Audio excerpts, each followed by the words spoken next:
baby c'est vina maman Denise kota likambo na la famille pauvre mutako sunga ngazate ah ouais maman Denise kota likambo tout velinga solution dans ma capacité dans ma capacité na kolobela ngai mutako kolobela ngazate on ekoluka ya Sandralina maman Denise ta mama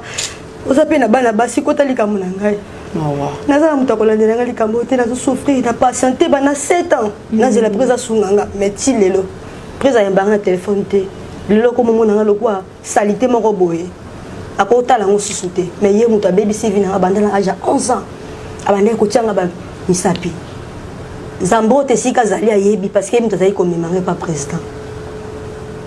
ba ko sa répétition zali ba zwinga toke kuna wana président à l'époque afute na booking na chambre président zamota kotsanga na chambre président bandini ko tianga misa petit elle comme na 13 ans na lokoli deuxième âge 13 ans deuxième président et sika président jibe penazali ayebi makambo atinda chauffeur na ye papa saki lutunga ayaka kozwanga na installé président na mona ba périodité parce que ba suli kambo ezali na yebisa ka zambrota na bombela mama abiso ndenge président jiba za ko yebisa ngai azo yebisa nga ndenge wana sko na ko yebisa président qui na mona ba périodité ndenge na régler ki na mona sona régler te parce que tout na ngai o régler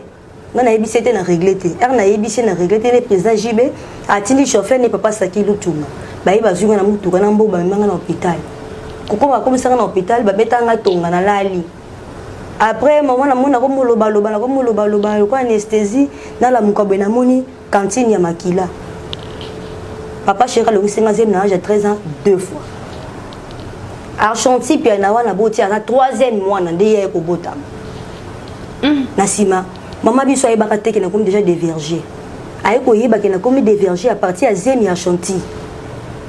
après Argentine susu na zoki suze mususu na ko longa longa lokola 3e ya président Jibem Piana na le rôle mi bayi na âge 13 ans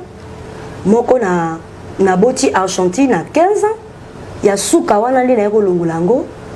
ndepe banda wana pe makambe ko beba président balu kelangai